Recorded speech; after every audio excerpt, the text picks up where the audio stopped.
मैं हरप्रीत सिंह जसवाल, तुसीं वेख रहे हो पंजाब केसरी जगबाणी टीवी। अक्सर वो चीज़ां दुनिया ते इतिहास बनदियां ने जो लोगों के लिए खास होंदियां ने, चाहे चंगियां चीज़ां होण जो लोग देखना ते पढ़ना ते सुनना पसंद करते हैं।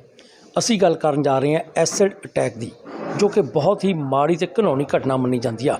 लेकिन अक्सर बहुत सारिया महिलावां, बहुत सारिया लेडीज़, बहुत सारिया कुड़ियां इस जुर्म का शिकार होंदियां ने। उस जुर्म नूं रोकण दे लई की कानून होने चाहिए ने, अज तक किन्ने लोग उस दे नाल पीड़ित होए ने ते वो लोगों ने पीड़ा किवें सहन कीती आ, बहुत सारिया गल्लां ने जो किताब लिखी गई आ। किताब का नाम है एसिड अटैक ऑन द वैमन। सो साडे नाल डॉक्टर नवनीत कौर ने, असीं तुहानूं दिखाईए कि ये उन्हां दे हत्थ दे विच फड़ी किताब आ जिहड़ी बिल्कुल तुहानूं दिखाई देवेगी। ते ये देख सकते हो कि इन्हां वल्लों एक पूरी बुक जिहड़ी लिखी गई आ, जिस दे विच सब कुछ दस्सण दी कोशिश की गई आ कि किहड़े-किहड़े अटैक होए ने, किवें-किवें अटैक होए ने। आपां इन्हां दे नाल गल करदे हां। डॉक्टर साहब, सब तो पहलां तुहाडा स्वागत है। Thank you ji, thank you. Doctor साहब, ये जिहड़ी बुक लिखी गई आ कि एसिड अटैक, तुसीं PhD दे विच तुहानूं थीम मिलिया, सो उस थीम नूं तुसीं स्प्रैड कीता अगे ते उस चीज़ नूं खोल के बड़ी वधिया तरीके नाल लिखिया।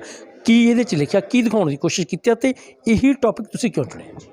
देखो, acid attack most vicious form of violence है किसी भी वूमन के अगेंस्ट। मैं हमेशा तो वूमन राइट्स के विच बारे काम करती सी। मैं एक प्रोफैशनल एडवोकेट हाँ, और जो मैं रिसर्च स्टार्ट की तो मैनू ये लग्या कि मैनू इहो जिहे टॉपिक पर काम करना चाहिए जिहदे ते अजे तक काम नहीं होया।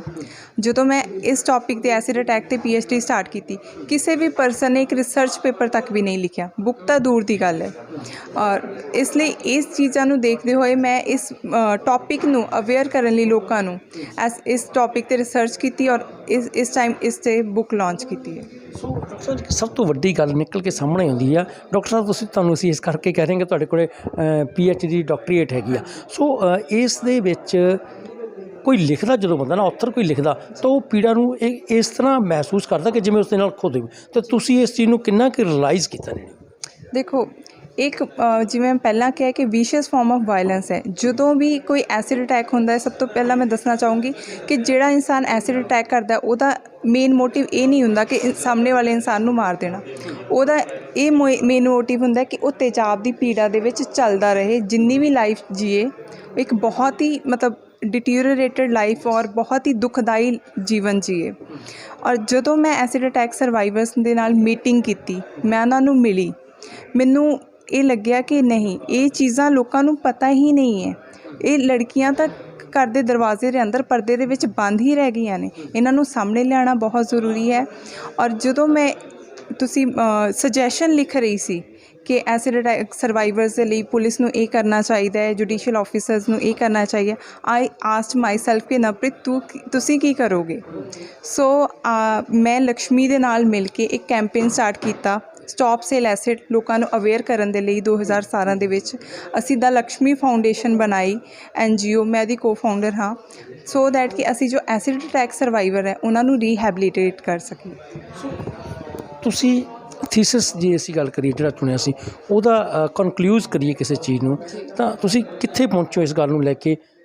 जिम्मेवार कौन, जिन्होंने पंजाबी च असीं गल करिए जिम्मेवार कौन? एसिड बेचण वाला, एसिड फैकण वाला, जां उस चीज़ नूं बढ़ावा देने वाले उहदे घर दे, उहदे दोस्त, जां असीं फीमेल दी खास कर गल करिए, मावां अपने बच्चे दा कोई इदां दा माड़ा काम कीता भी छुपा लैंदियां। तुसी किस नतीजे ते पहुंचो?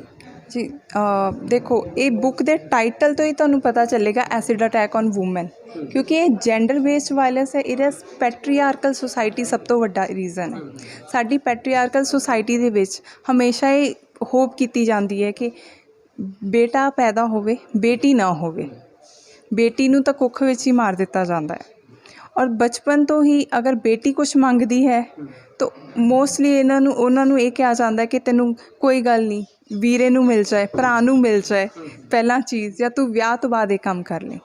और लड़के दी किसी भी गल नूं ना नहीं कहा जाता। वो रात नूं भी किसी चीज़ की डिमांड करेगा ना तो उन्होंने वो मिलता है। फिर समहाउ दी साइकोलॉजी इदां दी बिल्टअप कर दी जाती है एक कि मैनू तो किसी चीज़ लिए ना होएगी नहीं, I am superior than woman. So वो उस ईगो दे नाल जां उस सोच दे नाल जां उस जो स्टबन थिंकिंग दे नाल साडी जो सोसाइटी ने ही पैदा की है, उन्होंने नाल चलते हुए अगर किसी लड़की नूं प्रपोज करता है, अनरिक्वेटेड लव होंदा है, उन्होंने ना होंदी है, तो वो उस चीज़ नूं बड़ा, यस, ਉਸ ਚੀਜ਼ ਨੂੰ ਬਰਦਾਸ਼ਤ ਨਹੀਂ ਕਰ ਪਾਉਂਦਾ। ਅੱਛਾ ਡਾਕਟਰ ਸਾਹਿਬ ਇੱਕ ਗੱਲ ਹੋਰ ਆ, ਤੁਸੀਂ ਸਮਾਜਿਕ ਪਹਿਲੂ ਦੱਸੇ ਨੇ, ਕਾਨੂੰਨੀ ਪਹਿਲੂਆਂ ਦੀ ਗੱਲ ਕਰੀਏ ਤਾਂ ਉਹ ਵੀ ਕਿਤੇ ਨਾ ਕਿਤੇ ਇਸ ਚੀਜ਼ ਦੇ ਵਿੱਚ ਬਹੁਤ ਜ਼ਿਆਦਾ ਰੋਲ ਪਲੇ ਕਰਦੇ। ਹਾਂਜੀ, ਦੇਖੋ ਕਿਸੇ ਵੀ ਸੁਸਾਇਟੀ ਨੂੰ ਕੰਟਰੋਲ ਕਰਨ ਦੇ ਲਈ ਇੱਕ ਬਿਹੇਵੀਅਰ ਦੇ ਵਿੱਚ ਰੱਖਣ ਦੇ ਲਈ ਲਾਅ ਦੀ ਬਹੁਤ ਬੜੀ ਇੰਪੋਰਟੈਂਸ ਹੁੰਦੀ ਹੈ, ਪਾਲਿਸੀ ਮੇਕਰਸ ਦੀ ਬਹੁਤ ਵੱਡੀ ਇੰਪੋਰਟੈਂਸ ਹੁੰਦੀ ਹੈ। ਅਗਰ 2013 ਤੋਂ ਪਹਿਲਾਂ ਦੀ ਗੱਲ ਕਰਾਂ, ਹੈਰਾਨੀ ਹੁੰਦੀ ਹੈ ਮੈਨੂੰ ਕਿ 2013 ਤੋਂ ਪਹਿਲਾਂ ਐਸਿਡ ਅਟੈਕ ਦੇ ਰਿਗਾਰਡਿੰਗ ਕੋਈ ਸਪੈਸੀਫਿਕ ਲਾਅ ਹੀ ਨਹੀਂ ਸੀ। ਲੋਕਾਂ ਨੂੰ ਪਤਾ ਹੀ ਨਹੀਂ ਸੀ ਕਿ ਐਸਿਡ ਅਟੈਕ ਕੀ ਹੁੰਦਾ ਹੈ। ਚਾਹੇ ਗਰਮ ਪਾਣੀ ਪਾ ਦਿਓ, ਚਾਹੇ ਗਰਮ ਚਾਹ ਪਾ ਦਿਓ, ਚਾਹੇ ਐਸਿਡ ਸੁੱਟ ਦਿਓ, ਪਨਿਸ਼ਮੈਂਟ ਸੇਮ ਹੈ। Lakshmi versus union of India ਤੋਂ ਬਾਅਦ ਔਰ ਇੱਕ ਜੋ ਦਿੱਲੀ ਗੈਂਗ ਰੇਪ ਹੋਇਆ ਸੀ ਉਹਦਾ ਇੱਕ ਪ੍ਰੈਸ਼ਰ ਸੀਗਾ, ਔਰ ਫਿਰ ਲਾਅ ਕਮਿਸ਼ਨ ਦੀ ਇੱਕ ਰਿਪੋਰਟ ਆਈ ਐਸਿਡ ਅਟੈਕ ਦੇ ਰਿਗਾਰਡਿੰਗ। ਦੈਨ ਇਹਨਾਂ ਸਭ ਹੋਣ ਤੋਂ ਬਾਅਦ ਇੱਕ 2013 ਦੇ ਵਿੱਚ ਕ੍ਰਿਮੀਨਲ ਲਾਅ ਅਮੈਂਡਮੈਂਟ ਹੋਈ, ਜਿਹਦੇ through 326A and 326B add on ਕੀਤੇ ਗਏ IPC ਦੇ ਵਿੱਚ ਪਨਿਸ਼ ਕਰਨ ਦੇ ਲਈ ਐਸਿਡ ਅਟੈਕਸ ਦੇ ਜੋ ਪਰਪੈਚੁਏਟਰਸ ਨੇ। ਔਰ ਕੁਝ ਸੁਪਰੀਮ ਕੋਰਟ ਨੇ ਐਸਿਡ ਨੂੰ ਰੈਗੂਲੇਟ ਕਰਨ ਦੇ ਲਈ ਗਾਈਡਲਾਈਨਸ ਬਣਾਈਆਂ। ਇਹਦੇ ਵਿੱਚ ਸੁਸਾਇਟੀ ਦੇ ਵਿੱਚ ਲਾਅ ਦੀ ਬਹੁਤ ਇੰਪੋਰਟੈਂਸ ਹੈ। ਲਾਅ ਤਾਂ ਬਣ ਗਿਆ, ਪਰ ਉਸ ਤੋਂ ਬਾਅਦ ਇੰਪੋਰਟੈਂਟ ਹੈ ਕਿ ਇੰਪਲੀਮੈਂਟ ਹੋਵੇ।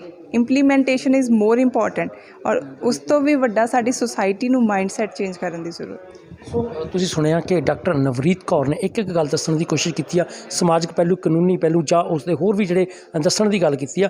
ਮੇਰਾ ਲਾਸਟ ਕੁਐਸਚਨ ਤੁਹਾਨੂੰ ਇਹ ਆ ਕਿ ਤੁਸੀਂ ਇਸ ਮਾਡਰਨ ਸੁਸਾਇਟੀ ਦੇ ਵਿੱਚ, ਤੁਸੀਂ ਵੀ ਅਸੀਂ ਵੀ ਸਾਰੇ ਜਿਸ ਦਾ ਪਾਰਟ ਆ, ਸਭਿਕ ਸੁਸਾਇਟੀ ਕਿਹਾ ਜਾਂਦਾ, ਅਤੇ ਕੀ ਮੈਸੇਜ ਕਨਵੇ ਕਰਨਾ ਚਾਹੋਗੇ ਕਿ ਇਹ ਚੀਜ਼ਾਂ ਨੂੰ ਰੋਕਥਾਮ ਹੋ ਸਕੇ?